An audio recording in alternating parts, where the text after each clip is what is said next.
안녕하세요. 제 채널은 누구나 최대한 찾을 수 있는 데이터를 말씀드리면서 공시학 키팩터를 통해 투자 아이디어를 찾아준 테린이 아빠입니다. 2014년도 이제 좀 반성을 하고 2025년도에 이제 어떻게 투자 전략을 조금 개선시키거나 변경을 할 겁니다. 뭐 이런 얘기들을 하고 싶어가지고 영상을 준비했고요. 2024년도 말부터는 이제 저도 이제 국장이랑 미국장 반반한다. 미국장 학 때문에 이제 그 서브 채널 하나 만들어가지고 미국장도 관련된 종목들을 조금씩 이제 파서 봤죠.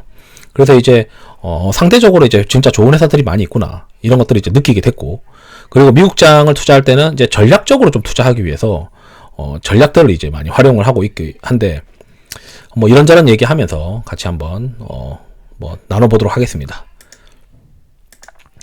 이게 이제 제 이름은 좀 가렸고, 이게 1694라고 키움증권 화면이에요. 저는 이것 때문에 키움증권을 쓰는데, 사실 옛날에는 이제 기준가라는 거가 있어가지고 제가 이제 가지고 있는 그 자산을 기준가로 환산을 해서 수익률 관리를 하면 내가 지금 수익률이 어떻게 흘러가고 있으니까 요즘 시장 내가 왜 적응을 못했지, 이런 것들을 좀 더 느끼게 되거든요. 근데 이걸 자동으로 이제 어느 정도 만들어주니까, 그래서 2024년도 1년 동안 25% 정도 벌었는데, 이거 한 상반기 올해 50%까지 가고 중간에 이제 깝죽대면서 신용 쓰고 막 이러지만 않았으면은 올해 한 2024년도에 한 70%, 80%도 찍었을 수도 있을 것 같은데, 너무 이제 리스크 관리를 조금 등한시했었던 것 같기도 해요.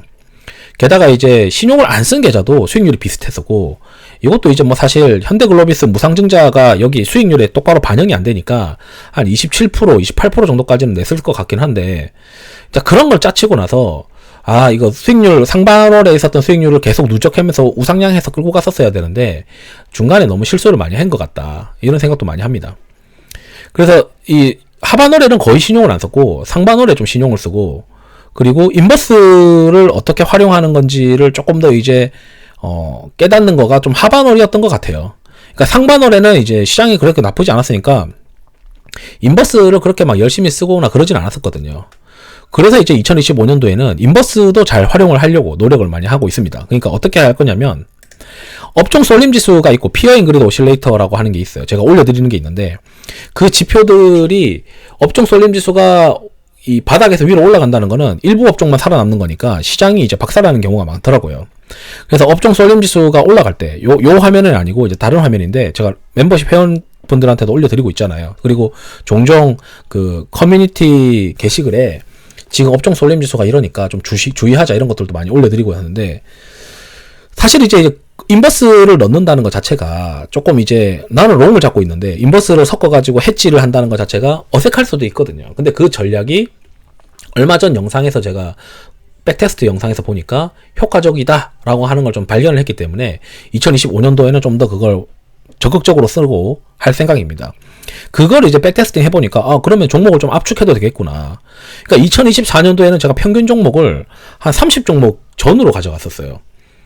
왜냐면 유동성 공급 컨셉이 되는 것들이 이제 효과가 있다라고 제가 말씀을 드리고 있는데, 유동성이 이제 돌고 있는 섹터들이나 그런 것들로만 매매를 해야 되고, 유동성이 돌지 않는 것들을 아예 쳐다보지 마세요라고 저는 얘기를 해드리고 있었어요. 작년부터.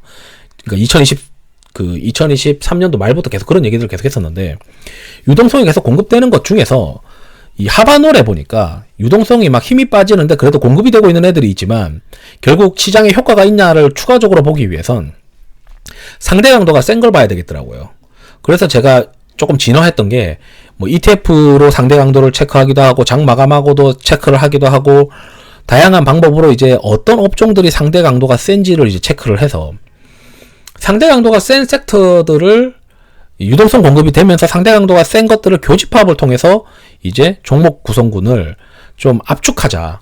그게 이제 2025년도에 할 생각입니다.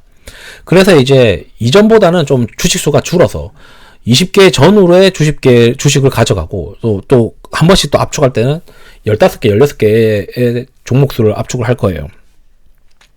그러니까 어떤 사람들은 대부분 종목을 1개, 2개, 3개 하는데 왜 이렇게 많이 하냐 할 수도 있어요. 근데 이제 제가 하는 방식 자체가 상대 강도가 세고 유동성이 공급되고 그 안에서 또 수급이 빈집들을 찾아서 이제 우리가 하는데, 어떠한 정량적인 투자 전략이 효과적으로 발현이 되려면 15개 이상의 포트폴리오를 짜야 효과가 있습니다. 그 미만의 어떤 종목들은 굉장히 정성적으로 골라야 돼요. 그래서 저는 이제 이 정량적인 방법이 효과적으로 좀 드러나기 위해서는 어느 정도 분산을 해야 된다라고 하는 걸 알고 있기 때문에, 그래서 항상 좀 포트폴리오 매매를 하고 있고, 그래서 올해 2025년도에는 조금 더 압축된, 그래서 20개 전후에 포트폴리오를 할 생각입니다. 그래서 실제 국장의 지금 포트폴리오가, 여기도 이제 컨셉을 제가 이게 해가지고 어떤 컨셉에다가 비중을 많이 주고 있는지를 이제 제가 텔레그램에도 올려드리고 있는데, 지금 현재도 이제 종목수를 한 22개, 23개일 거예요. 이거 좀 내려가서 보면 23개 정도 가지고 있는데, 요 정도 숫자만 유지되게 계속 이제 포트폴리오를 가져가면서 좀 압축된, 2024년보다는 압축된 포트폴리오를 지향할 것이다. 뭐 이렇게 말씀드리고, 그 다음에 국장만 하기에는 이 미국장을 또 공부를 해봐야 국장에 대한 시야가 또 넓어지더라고요.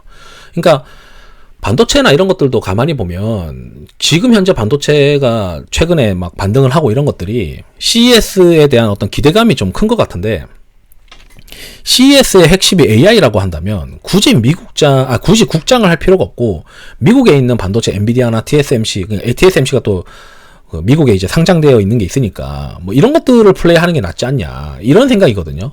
그게 이제 미국장을 하게 되면 그런 시야가 좀 생겨요. 그래서 실제 이제 미국장도 이제 진입을 하기 시작했는데, 요거는 뭐 하자마자 뭐 벌써 뭐 한 3% 가까이 이익이 나더라고요. 21 좀 넘어서 했는데, 투자 전략은 이제 4가지의 투자 전략을 하기로 결국 마음 먹었고, 하나는 이제 이것도 다 제가 코드로 구글 콜앱에서, 이렇게 콜앱에서 저 같은 경우는 이제 구글 콜앱에서 다양한 이제 테스트를 할 수 있는 이 코드들을 눈꽃빙수 회원분들한테는 그냥 다 드립니다. 그래서 여기 이게 버튼만 누르면 지금 뭐 사야 되는지, 1월 달에는 지금 이제 1월 1일부터 말까지 어떤 들고 있어야 되는 게, 요런 이제 티커들을 들고 있어라. 비중을 요렇게 해서. 그러면 이제 저는 이제 예를 들어, 요 전략, 이 전략이 이렇게 이제 들고 있어야 되는데, 실제 나는 이 전략을 30%만 준용할래. 곱하기 30%에서 실질 포트폴리오를 요렇게 잡겠다. 그 다음에 자산 배분에서 인버스 혼용 전략도 요것도 이제 30%를 하고 싶은데, 원래 요게 이제 100%지만 요게 30%만 적용하는 거니까, 요게 이제 오른쪽에 해당하는 것만 적용하자. 그 다음에 최근에 2024년도에 아니 서학개미의 집단지성이 엄청나다라는 걸 이제 증명이 되었으니까, 거기서 이야기하는 거를 서학개미 ETF의 경우에는 25개 종목을 가중평균에서 비중을 한 달마다 리밸런싱 하더라고요.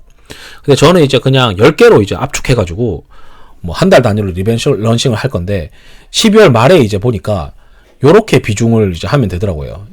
테슬라부터 양자 컴퓨터까지 막 섞여 있는데, 요거를 나는 또 이제 한 20% 정도 준용을 할게. 그러면은 여기서의 비중을 0.2를 곱해서 이렇게 20%를 준용하고, 그다음에 제가 좀 공부를 해봤을 때 뭐 드러켄밀러나 또는 버핏이나 이런 사람들이나 또 주식을 잘한다고 생각하는 사람들이 가지고 있는 종목들을 이렇게 하나씩 분석을 해봐요. 이게 들고 있을 만한 어떤 비즈니스 모델이 있고 시장에 어떻게 컨셉에 좀 맞느냐 안 맞느냐, 이런 고민들. 그리고 상대 강도, 아까 좀 전에 우리가 봤었던 상대 강도에서도 이게 한국 것도 있지만 저 같은 경우는 이제 미국 것도 있거든요. 미국 이제 상대 강도도 있는데, 미국 업종 상대 강도도 비슷하게 이제 티커로 뽑아가지고, 미국에서는 어떤 상대 강도가 셀까? 그때 이 상대 강도에서 이제 뽑아가지고 이 상대 강도 상위권에 해당하는 것들이 가급적 제가 이제 R 주식으로 고르는 포트에 녹을 수 있도록 이렇게 이제 좀 구성을 해봤습니다. 그래서 이렇게 해서 여기도 이제 20%. 그러면 이제 제 포트폴리오는 1명, 2명, 3명, 4명의 펀드 매니저가 돌려주는 어떤 그런 형태로 이 미국장도 도전을 한다. 이렇게 이제 말씀드리고, 하나는 이제 가족인 이제 배우자를 위해 이제 IRP를 돌려주고 있는데, IRP도 이제 IRP가 되는 어떤 전략을 하나 할 건데, 요거 보니까 이제 요거는 이제 바꿀 거예요. 타이거 미국 S&P 500 토탈 리턴 H는 해지 $1 변화를 해지하는 거니까, 요거 해지 안 되는 걸로 그냥 단순히 이제 토탈 리턴에 오히려 조금 수익이 좋을 수가 있는데, 그냥 미국 S&P 500으로 수익이 좋다는 건 어차피 그 세금 그 배당으로 받지 않고 한 번 더 돌린다는 얘기잖아요. 근데 그게 백테스트 상에서는 이게 다 주가에 반영이 되지만 배당이나 이런 것들은 주가에 또 반영이 안 되니까 백테스트 상에서는 여기 조금 나와서 이거 썼었는데 아무 생각 없이 썼던 거죠.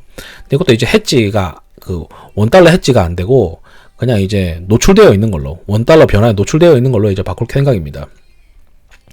그래서 미국 국장이랑 미장을 이제 반반 치킨 하듯이 반반 할 거고, 국장은 이제 2024년도에 이제 수익률을 조금 더 2025년도에는 개선하기 위해서는 압축을 하자. 그리고 인버스를 섞는 거에 대해서 주저하지 말자. 요렇게 이제 저는 2024년도를 좀 더 나은 2025년도를 맞이하기 위해서 이제 저만의 어떤 방법으로 깨달았다. 뭐 요런 얘기를 좀 해드리는 것도 괜찮을 것 같다. 이렇게 좀 말씀드리면서 영상을 마치도록 하겠습니다. 투자에 도움 되시길 바랍니다. 감사합니다.